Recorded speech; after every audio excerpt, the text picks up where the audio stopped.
Hello साथियों, भारतीय नागरिक सुरक्षा संहिता 2023 की धारा 14 यानी धारा 14 हम पढ़ रहे हैं, जिसमें कार्यपालक मजिस्ट्रेट के बारे में दिया हुआ है। एग्जीक्यूटिव मजिस्ट्रेट सीआरपीसी की धारा 20 में भी यही वर्णित था, लेकिन भारतीय नागरिक सुरक्षा संहिता 2023 बीएनएसएस 1 जुलाई से लागू होने वाली है, जिसमें धारा 14 में वर्णित है कार्यपालक मजिस्ट्रेट। स्वतंत्रता से पूर्व मजिस्ट्रेट को न्यायिक और कार्यपालक दोनों कृत करने पड़ते थे। जब भारत गुलाम था उस समय जो भी मजिस्ट्रेट थे उनको क्या करने पड़ते थे, न्यायिक और कार्यपालक कार्य दोनों करने पड़ते थे। लेकिन जैसे ही भारत स्वतंत्र हुआ उसके बाद संविधान के अनुच्छेद 50 में राज्य को निर्देश दिया गया कि वह राज्य की लोक सेवाओं में न्यायपालिका को कार्यपालिका से पृथक करने का कदम उठाए। क्या निर्देश दिया गया आर्टिकल 50 में कि कार्यपालिका और न्यायपालिका को पृथक करने के लिए कदम उठाएगा। विधि आयोग ने अपनी 14वीं रिपोर्ट में भी इस संबंध में यही विचार व्यक्त किया था। विधि आयोग ने भी यही विचार व्यक्त किया कि न्यायपालिका और कार्यपालिका दोनों को अलग किया जाए और संपूर्ण राष्ट्र में न्यायपालिका के कार्य को कार्यपालिका के कार्य से अलग करने का निवेदन किया था। ऐसा इसलिए किया था कि निष्पक्ष न्याय की उपेक्षा नहीं की जा सकती। अगर एक ही मजिस्ट्रेट के द्वारा दोनों कार्य किए जाएंगे तो उस स्थिति में निष्पक्ष न्याय की उपेक्षा नहीं की जा सकती। इसलिए संविधान के अनुच्छेद 50 में राज्यों को निर्देश दिया गया है कि न्याय और कार्यपालिका दोनों अलग अलग किए जाएं। संपूर्ण राष्ट्र में न्यायपालिका के कार्य को कार्यपालिका के कार्य से अलग करने का निवेदन किया गया। इस संहिता में इस सिद्धांत को स्वीकार करते हुए और संपूर्ण राष्ट्र में इस विषय पर एक रूपता लाने के लिए न्यायपालिका और कार्यपालिका से पृथक कर दिया गया।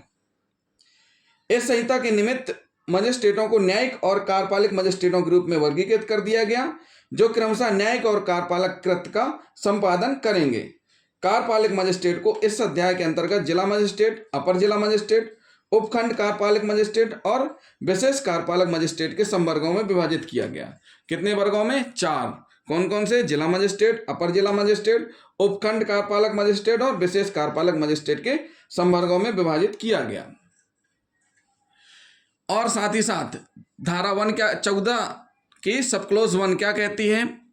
भारतीय नागरिक सुरक्षा संहिता 2023 की धारा 14 की सब क्लोज 1 क्या कहती है? प्रत्येक जिले में एक जिला मजिस्ट्रेट, कलेक्टर, डीएम की नियुक्ति की जाएगी। इसके अलावा जितनी राज्य सरकार उचित समझे कार्यपालक मजिस्ट्रेट नियुक्त कर सकती है। मतलब राज्य सरकार प्रत्येक जिले में एक जिला मजिस्ट्रेट यानी कलेक्टर की नियुक्ति करेगी। इसके अलावा जितने राज्य सरकार उचित समझे कार्यपालक मजिस्ट्रेट नियुक्त कर सकती है। दूसरी कंडीशन, राज्य सरकार किसी कार्यपालक मजिस्ट्रेट को अपर जिला मजिस्ट्रेट नियुक्त कर सकती है और उसको डीएम की सारी शक्तियां प्राप्त होंगी जो कि एक जिला मजिस्ट्रेट को होती हैं।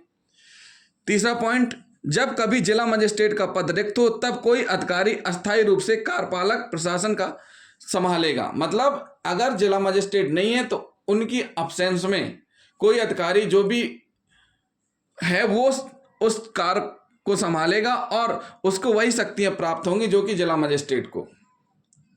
नंबर 4, किसी कार्यपालक मजिस्ट्रेट को उपखंड का भारसाधक बना सकती है। राज्य सरकार चाहे तो किसी कार्यपालक मजिस्ट्रेट को उपखंड का भारसाधक बना सकती है और जो उपखंड मजिस्ट्रेट कहलाएगा।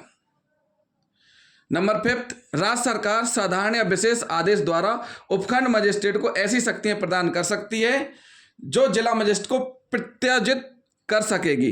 अब प्रत्याजित का मतलब क्या होता है? प्रत्याजित का मतलब होता है किसी उच्च अधिकारी द्वारा अधीनस्थ अधिकारी को विशिष्ट सत्ता एवं अधिकार प्रदान करना। पॉइंट नंबर 6, राज्य सरकार चाहे तो किसी कार्यपालक मजिस्ट्रेट की सभी शक्तियां पुलिस आयुक्त यानी पुलिस कमिश्नर को भी प्रदान कर सकती है।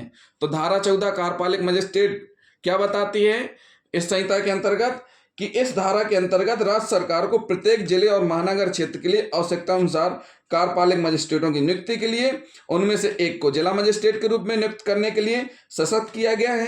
राज्य सरकार द्वारा किसी कार्यपालक मजिस्ट्रेट को अपर जिला मजिस्ट्रेट के रूप में भी नियुक्त किया जा सकता है। ऐसी नियुक्त किए गए मजिस्ट्रेट की शक्तियां जिला मजिस्ट्रेट की शक्तियों जैसे होती हैं। जब जिला मजिस्ट्रेट का पद रिक्त रहता है तो जो अधिकारी उस जिले के कार्यपालक प्रशासन के लिए अस्थायी रूप से उत्तरवर्ती होता है वह इस संहिता के अधीन जिला मजिस्ट्रेट की समस्त शक्तियों का प्रयोग और समस्त कर्तव्यों का पालक होता है। आवश्यकता अनुसार राज्य सरकार किसी कार्यपालक मजिस्ट्रेट को किसी उपखंड का भारसाधक बनाया गया उपखंड मजिस्ट्रेट नियुक्त कर सकती है। राज्य सरकार यदि चाहे तो किसी महानगर क्षेत्र के संबंध में कार्यपालक मजिस्ट्रेट की सब शक्तियां पुलिस आयुक्त को भी प्रदान कर सकती है। तो साथियों ये क्या हुआ, धारा 14 कार्यपालक मजिस्ट्रेट। हम अगली धारा में बताएंगे विशेष कार्यपालक मजिस्ट्रेट और कार्यपालक मजिस्ट्रेटों की स्थानीय अधिकारिता और कार्यपालक मजिस्ट्रेटों का अधीनस्थ होना। तो साथियों जिन साथियों ने अभी तक हमारा चैनल सब्सक्राइब नहीं किया है तो सबसे पहले हमारे चैनल को सब्सक्राइब कर लें और वीडियो को अधिक से अधिक शेयर करें और साथ ही साथ कमेंट भी करते जाएं। थैंक यू दोस्तों।